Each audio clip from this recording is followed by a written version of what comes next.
Bom dia! Bom dia. Hoje é dia 21 de janeiro de 2024, nosso domingo, às 8 horas da manhã, aqui em Los Angeles, 1 hora da tarde no Brasil, e a hora que for, onde você estiver, que dia que você estiver. Então, bom dia, eu sou o Gelson Vieira.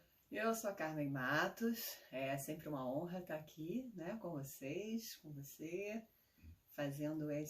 tirando esse momento para internalizar as mensagens do Mestre com outras palavras. Do Mestre Jesus, com outras palavras, né? Então hoje a gente vai dar sequência aos capítulos do Evangelho segundo o Espiritismo. Nós estamos entrando no capítulo 18. Muitos, mas muitos são os chamados e poucos os escolhidos, né? E antes da gente começar, a gente vai pedir para que os mentores estejam próximos de nós, nos ajudando na nossa intuição, na melhor maneira de dividir esse conhecimento com vocês. E vamos também pedir e fazer a introdução com uma oração que a gente faz. Você quer falar alguma coisa dos mentores antes da gente pular para a nossa oração? Eu gostaria de convidar todos vocês para fazer um centramento, né? Eu não sei como está o seu dia. Aqui o dia começou bem cedo e bem agitado. E eu sinto de assentar, de centralizar, de me conectar. E aí eu convido vocês a vir comigo, né? A respirar fundo. Fechar os olhos. E simplesmente prestar atenção nessa respiração lenta e profunda. Simplesmente prestando atenção nos seus pés tocando o chão e se enraizando, se conectando, estando presente, observando tudo que acontece dentro de você e deixando tudo que está lá fora, lá fora. O que importa agora é o momento em que estamos aqui com uma mesma intenção e pedimos todos os mentores, pedimos os nossos guias espirituais, pedimos o Mestre Jesus e toda a falange de luz que nos acompanhem, nos orientem e que possam nos dar uma guiança para que esse dia seja um dia de reflexão e de crescimento espiritual para cada um. E assim é, e assim está feito. E que assim seja. Pai nosso, que estás no céu, santificado seja o vosso nome, venha a nós o vosso reino, seja feita a vossa vontade, assim na terra como no céu. O pão nosso de cada dia nos dai hoje, perdoai as nossas ofensas, assim como nós perdoamos a quem nos tem ofendido. Não nos deixeis cair em tentação, mas livrai-nos de todo mal, que assim seja. Ave Maria, cheia de graça, o Senhor é convosco. Bendita sois vós entre as mulheres, bendito é o fruto do vosso ventre, Jesus. Santa Maria, Mãe de Jesus, rogai por nós, pecadores, agora e na hora de nosso desenlace, que assim seja. Bom, então, como a gente sempre começa, a gente faz uma pequena leitura do Evangelho e a gente faz um comentário, lembrando sempre que é uma intenção de trabalho de pessoas imperfeitas, buscando diante dessa reflexão, que a intenção é que ela seja simplificando os ensinamentos de Jesus e principalmente trazendo algum tipo de ação para o nosso dia a dia, que ele não se torne apenas uma leitura, mas se torne uma proposta de uma nova forma de agir, uma nova ação, um novo pensamento, que a gente possa se tornar pessoas melhores, espíritos melhores nesse nosso processo de evolução. Então, o capítulo é o capítulo 18, muitos chamados, poucos os escolhidos. E esse capítulo é feito de muitas parábolas, né? Isso. E o que são parábolas? Pode falar. Uma forma pedagógica, a parábola é uma forma pedagógica que Jesus escolheu para que os ensinamentos dele não só se tornassem atemporais, e como a própria parábola, ela tem a capacidade, toda vez que a gente lê, a gente tem uma compreensão ainda mais profunda, né? Então, ela não está resumida a um ensinamento específico, olha, ao fazer isso, faça aquilo. Não, ela entra no nosso imaginário, nos colocando em forma reflexiva, e cada vez a gente conseguindo obter mais informações mais dela. Então, um exemplo clássico é aquela parábola do quem não tiver em pecado, atirai a primeira pedra. Há muito tempo nós não atiramos mais a pedra naqueles que erram, mas existe todo o simbolismo da pedra sendo qualquer coisa que você vai fazer em que você vai atingir o outro. E nesse processo de depuração espiritual, você vai olhando para cada ato seu e dizer, esse meu ato atinge de alguma maneira um outro. Então você deixou de usar a argumentação da pedra para você até chegar até não, porque não tem limite essa parábola. Você chega a um momento que você diz, eu pensei de forma não construtiva em relação àquela pessoa. Aí você olha, isso é uma pedra. Então como é que eu posso, a próxima vez, não fazer nenhum pensamento negativo em relação a ela? Então você vai evoluindo e esse ensinamento, essa parábola vai se aprofundando em você, no seu entendimento. Então esse é o meu entendimento da parábola. É uma oportunidade de sempre ser atual e ser profunda, né? É uma interpretação, né? E conforme, como você disse, conforme a sua evolução, a nossa evolução, a gente vai interpretando e entendendo e aplicando essa mensagem através dessa parábola de outras formas, de formas mais evoluídas e com mais compreensão mesmo. É verdade. E um dos temas desse capítulo, e que a gente estava discutindo e chegamos à conclusão que seria muito bom trazer, é a questão da porta estreita, né? E aqui fala, entrai pela porta estreita, porque larga é a porta da perdição, e espaçoso o caminho que a ela conduz, né? A porta da perdição. Quão pequena é a porta da vida, quão apertado o caminho que a ela conduz, e quão poucos a encontram. Então aqui diz, esforçai-vos por entrar pela porta estreita, pois asseguro que muitos procurarão transportá-la e não a poderão. Então a porta estreita também faz parte de uma história contada por Jesus, e nos remetendo a essa questão de, na nossa vida, a gente tem situações em que a porta é larga, no sentido que as opções de fazer e de tomar o caminho errado são imensas. E a opção de seguir pelo caminho adequado, ela é muito restrita, né? E a gente estava trabalhando em exemplificações, e a gente colocou, nós aqui conversamos, ontem a gente foi a um local que na casa de amigos, em que eu tentando fazer o meu regime, o caminho da perdição era imenso. As opções de coisas gulosas, gostosas, maravilhosas eram imensas. Mas eu, diante da minha opção de dieta, de consciência, as minhas opções eram bem menores, né?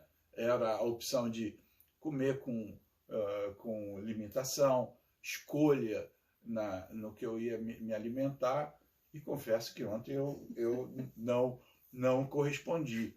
Mas a vida nos coloca nessa situação repetidas vezes, onde as opções para o caminho que não é o correto, essas opções são incríveis. Muito sedutora. Muito sedutora, né? Quando a gente faz a palestra no centro que a gente frequenta, a gente sempre parabeniza todos por estarem naquela sexta-feira, à noite, chuvosa, na nossa presença. Por quê? Porque as opções eram muitas. Ali era uma opção, na sexta-feira, de ir àquele local, e dezenas de opções de fazer outras coisas. Então ali era uma porta larga, onde optou-se cada um ali a seguir aquela porta. E é uma porta estreita. Uma porta ir para o centro é uma porta estreita. Muito estreita. E o convite é a gente olhar para cada situação da nossa vida e entender que muitas das opções não nos servem. E são muito menores aquelas opções que nos constrói como um ser humano, né? Nos constrói para que nos tornemos melhores, que nos tornemos esse espírito em evolução de forma melhor. Então, a atenção, a primeira coisa que a gente quer colocar aqui é a atenção que a pessoa tem que ter diante das situações, para identificar os vários caminhos que ela pode tomar, onde ela tem que dar uma paradinha e dizer: eu estou num processo de seleção do melhor caminho para mim como crescimento, como ser espiritual, como pessoa que procuro me livrar das minhas imperfeições. E essa é um convite que a gente faça isso conscientemente, dando aquela parada. E a gente, se vocês participaram da semana passada, a gente veio com uma ideia de alguma coisa muito simples que nos pare naquela hora em que a gente tem que fazer uma avaliação do nosso próximo, da nossa próxima ação, do nosso próximo pensamento, da nossa próxima palavra a ser dita, que é o OPA. O OPA, ele está trabalhando conosco e alguns amigos tiveram a carinhosa feedback, né, nos dando uma ideia, que disseram: opa, eu trouxe para o meu dia a dia, que é aquela parada em que a gente faz o OPA e a gente primeiro se conscientiza daquele momento, né? O O do OPA é a observação. Você observa a situação. Você está diante de uma situação de escolha, de tomada de caminho, e você observa.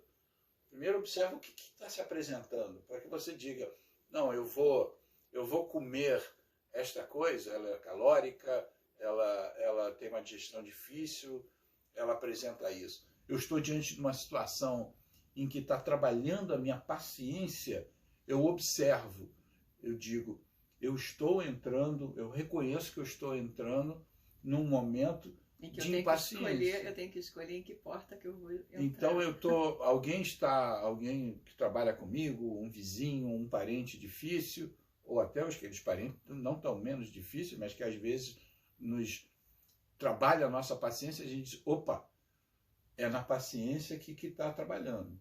Então, observei isso, né? Aí vem o P que é o pacificação, que é métodos que você encontra para você segurar aquele momento que normalmente que você manifestava uma impaciência e você escolhia a porta larga. Você criticava, você justificava, você fazia uma série de coisas diante do momento da paciência. E no O que você observou e no P que você pacifica, você diz: o que eu tenho que trabalhar para que essa paciência ela se torne uma virtude? Como é que eu faço isso? Eu conto até 10? Né? Você tem que se preparar para esses momentos, porque esses momentos são repetitivos na nossa vida. Ou eu perdi paciência na segunda, eu perdi paciência na quarta, eu perdi a paciência 3 vezes hoje. Eu quero trabalhar isso. Então você começa a antecipar esse momento e diz: quais são os elementos que posso trazer a mim, que são elementos da porta estreita, né? Porque são as pequenas opções, as poucas opções, e que são mais trabalhosas.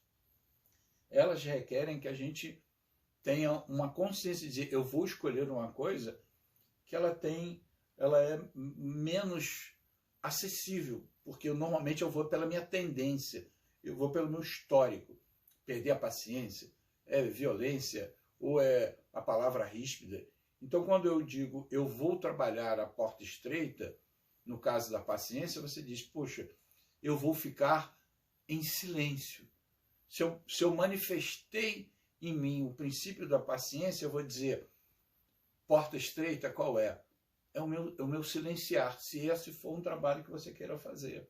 Pode ser que seu trabalho seja contar até 10. Eu vou contar até 10. Ou eu vou respirar fundo. Ou eu vou responder num tom bem mais baixo do que eu estou sendo interpelado, para a pessoa sentir a diferença da atitude, e eu vou escolher palavras que sejam palavras que não sejam confrontantes. Tudo para quê? Tudo para que eu ganhe com a paciência. E a paciência é uma prova recorrente na nossa vida. Uhum. Então alguém falou lá, pô, você chegou atrasado pela 10ª vez, e em tom alto, em tom agressivo, você diz, olha, você me desculpe, eu vou melhorar. E aí quando você começou a construir as suas opções de ação, que estão dentro dessa porta estreita, mas que são do seu progresso. Isso, porque o que você vai encontrar, né, nessa porta é uma certeza de que algo muito, muito atraente, apesar de não parecer, né, quando você tem a escolha entre essa porta que é sedutora, que é encantadora e que dá a impressão de ser uma porta mais fácil de se acessar, a satisfação é limitada, né? É temporária, é ilusória, não é? E quando a gente escolhe essa porta estreita, que poucos têm acesso, a gente sabe que lá tem uma satisfação prolongada, um enriquecimento, uma sensação de bem-estar, não é? E que talvez não apareça imediatamente, mas a gente sabe que esse é o caminho que vai te levar para um lugar que você quer. É verdade, né? A gente tentou colocar alguns exemplos aqui do enfrentando uma porta larga, onde seria o nosso caminho, que a gente já tantas vezes caminhou, né? E até um interessante, a gente faz os caminhos da nossa vida, a gente vai para o trabalho, a gente vai para a casa do amigo, a gente sempre escolhe os mesmos caminhos, porque existe essa questão de familiaridade, né? Você olha e diz, eu vou fazer isso aqui, e já faz aquilo ali, né? Então, o convite aqui é você olhar e diz assim, eu estou diante de um novo caminho, como é que eu posso fazer o melhor caminho? Então, ele exige um momento de consciência, de dizer assim, peraí, eu estou a trilhar opções na minha frente. O que existe para mim é muito mais do que eu já vinha fazendo. Nós temos histórico das nossas encarnações que a gente tem tomado caminhos errados em situações diversas. E se fez na frente da gente opções imensas, né? Então, a próxima coisa que a gente queria trabalhar é quando a gente quer trabalhar, por exemplo, a nossa disciplina. A gente entende, e tem aquela história famosa do mentor do Chico Xavier, e ele perguntando ao mentor, o que eu preciso? Ele falou, o primeiro que você precisa é disciplina. E aí ele entendeu, poxa, disciplina, eu vou ter que escrever uma série de livros, escreveu 400, né? No início da proposta da disciplina dele era escrever 30 livros. Ele acabou escrevendo mais de 400 livros. Então ele falou, entendi, disciplina. E o segundo, disciplina. E o terceiro, disciplina. Então, disciplina na vida da gente é uma coisa fundamental. Para nosso espírito de evolução, a disciplina é fundamental, porque muitas vezes quando a gente chega à conclusão de que certos atos a gente vai ter que tomar na nossa vida, porque a gente diz, não, esse hábito de tantas horas de estudo, tantas horas de caminhada, tantas horas de... Eu preciso trazer ele no meu dia com disciplina, né? Então, se nós, principalmente, né, a gente está chegando numa fase maravilhosa da vida que a gente precisa se exercitar, a gente precisa caminhar, a gente precisa estar com o sangue circulando para que o organismo melhore. E ele precisa do quê? Ele precisa da disciplina, né? E quantos são as ofertas de alternativa para aquela disciplina que você se propõe, digamos, eu vou caminhar 3 vezes por semana por 1 hora. Aí você coloca a hora que você quis. Mas chega naquela hora, a porta larga é incrível. Aparece a situação que você justifica que aquela porta estreita você não foi.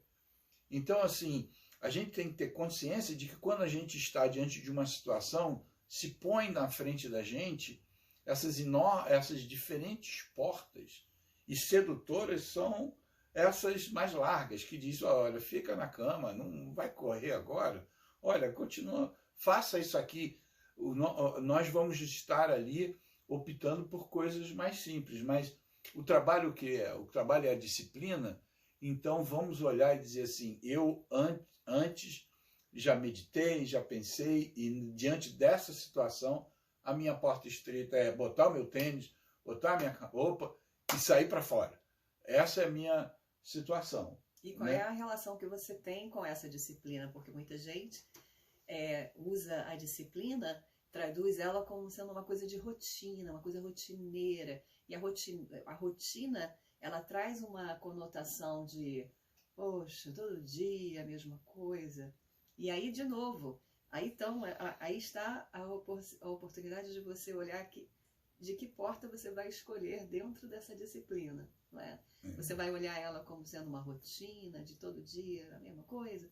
Ou você vai olhar, cara, mais um dia, né? Mais um dia, e eu vou fazer o que eu já tinha planejado, que vai ser para o meu melhor, que vai ser bom para mim. É verdade. E a gente está tentando manter sempre a nossa disciplina de manter essa reflexão em 20 minutos. Mas ainda tem algumas que você pode deixar para a gente pensar. É a disciplina. A disciplina, você pode trabalhar o seu autocontrole, né? Quantas vezes a gente precisa, né, trabalhar o autocontrole, e nesse trabalho vai surgir aquelas 1000 opções, mil portas, e a gente tem que trabalhar nessa questão de quais são as portas em que eu devo seguir, qual é o caminho que eu tenho que tomar, que é o melhor caminho, né? A gente pode colocar essa questão da caridade, onde você pratica a indulgência, que é a compreensão do erro do outro, não que você vá aceitar a atitude em si, mas compreender a situação que levou o outro a tomar aquela atitude. Então, a gente fica por aqui, né, com gostinho de querer mais, a gente fica com a lembrança de falar no teu momento aquele opa, eu tô perdendo a paciência, eu tô não indo para a ginástica, e aí observa e toma aquela atitude, acerta a atitude, acerta a porta. É profundamente importante que a gente faça essa opção, né? E um convite mesmo para pensar, né? Esse é o objetivo dessas lives, né? Da gente pensar juntos, né? A gente ficamos ontem e hoje de manhã tentando elaborar como é que isso vai ser aplicado na minha vida, né? Como é que vai ser aplicado na nossa vida? E esse convite é a vocês também. Quais são as portas estreitas e quais são as portas largas do seu dia a dia, da sua vida, dessa semana?